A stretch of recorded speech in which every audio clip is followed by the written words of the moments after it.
Dr. Al-Hadid and Dr. Yafur have talked about some aspects of the Africana Studies Department, and I think Dr. Al-Hadid explained some of the challenges of the Africana Studies Department earlier, and I think that Dr. Yafur would now like to speak in reference to some of his challenges as the interim department head at the Africana Studies Department. Well, let me give a little background about the department. I know Dr. Al-Hadid had made a significant contribution to the creation of the department.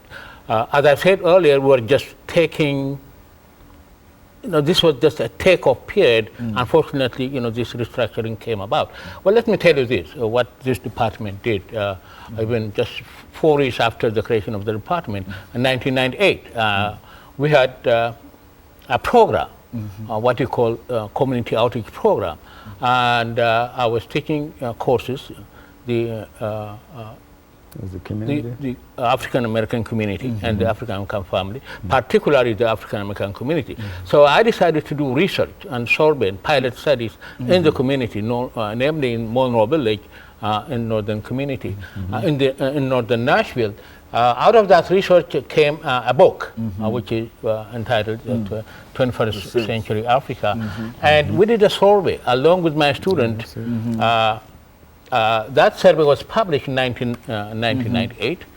And we were just recommending about change in public policy and also affordable housing in the community. That was in 1998. Now, the field studies, as I said earlier, did one thing very important. The first phase of the field studies was to establish study abroad program. We did that by going to Egypt and also signing the memorandum of understanding between TSU and Helwan University. That has been accomplished, signed by the Dr. Johnson, the president of Tennessee State University, and Dr. Aslam Mahmoud, Helwan University. That's definitely, it's already accomplished. That's in concrete yes, now. Yes. Now, the second phase of the field studies was to have this community outreach program. We were just planning to have this community outreach program to bring, to establish summer academy so that we'll bring high school kids and even elementary kids and prepare them, give them the taste of the university so that, they will be prepared down the line. And also to establish this outreach program for affordable housing. Currently, 12 students.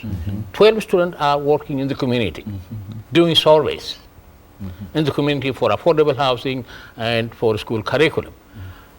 While we do this restructuring came. Now we are a minor. I don't think it is a material whether we are part of history, like it's going to be the Department of History, Geography, Political Science, and Africana Studies. That's fine. As Dr. Al-Hadid said, if you are merged with ideas, that's also fine. But what we need to do is to leave all the courses intact and allow us to do the community service. We have no problem.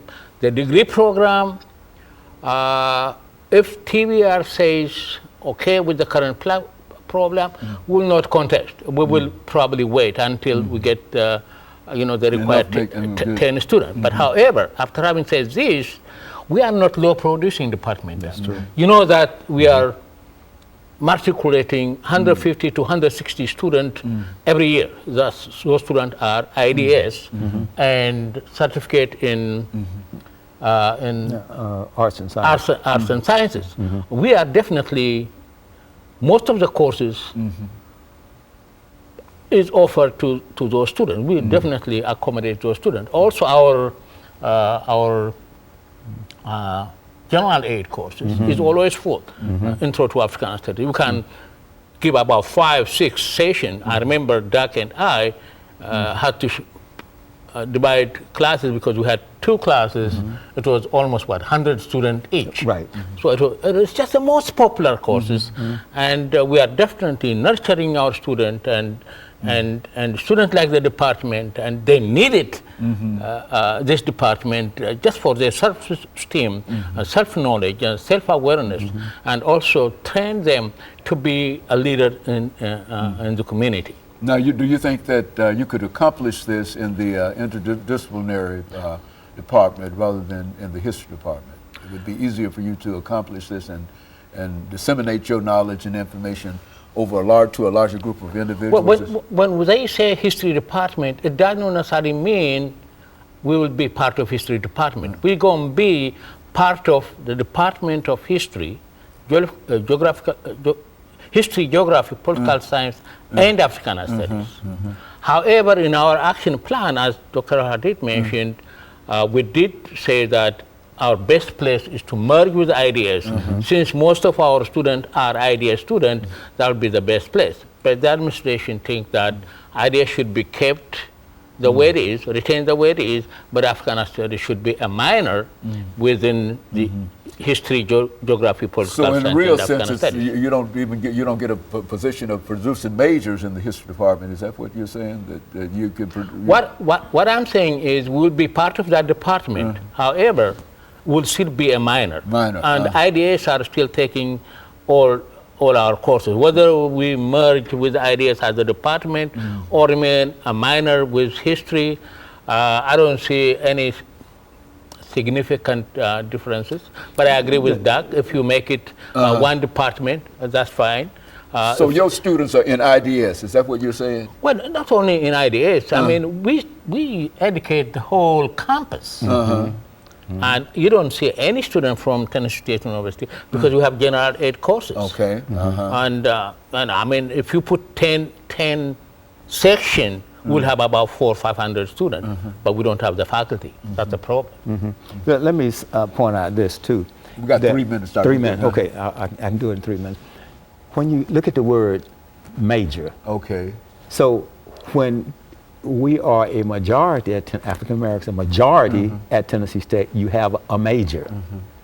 But now the new trend is to have African Americans to be a minor, a minority at Tennessee State. So now Africana Studies becomes a minor. A minor is for a minority. A major is for a majority. See, that's the symbolic message that they're getting out in the media. The other thing I want to say that Dr. Yefru was pointing out, that when you look at the students in interdisciplinary studies, they graduate by 150 students a year. Most of the students in interdisciplinary studies have Africana Studies as one of their concentrations. That's why we have so many IDS majors taking Africana Studies courses. So it's a logical the connection is already there because of the synergy and the connection between IDS and Africana Studies historically. So why not take it to the next level, bring the Africana Studies paradigm, canon, and epistemology inside of a discipline that does not have a paradigm. Because IDS at this point, it's basically students can pick their own menu. That they want to. It's not driven by a paradigm. It doesn't have a canon. And you're trying to present it with one. With a paradigm and a canon that is African-centered. And at the same time meet the demands in terms of the student demands for the students as well as the demand of putting it somewhere else. Right. The two of you just believe it's in the wrong place. Is that? It's like you talk about sometimes an anachronism. In the wrong place at the right time. Right, that's so what we have to do now is to bring Africana Studies inside of interdisciplinary study. And then once that happens, once the interdisciplinary studies develop a paradigm. See, Africana Studies by its nature is interdisciplinary because we do history, we do political science, we do economics, we do geography, we do anthropology. Which is where it ought to be. It's logical. I mean, because it's an interdisciplinary discipline. Back to you, Dr. Yefru. Well, other option is if the way things go, that's fine. We have no objection. Other option is to develop a graduate program. Africana Studies is essentially a graduate program. If you develop a graduate program, we could attract students from all over the United States. All over the world. As a matter of fact, from all over the world. Well, could you do that in the IDS department? We could do that either way. Whether But that is something that you think that could help and facilitate things. That's our plan, to develop a graduate program, work with our dean, with the president, with the academic vice president, and through the TBR, we may end up developing a graduate program. That would be the only solution. That would be the best solution for everybody. Is that what we're saying? And of course, let me thank the two of you for coming by and giving us this information. And let me encourage our audience to tune in again next week for another informative edition of Comments. Thank you and good night.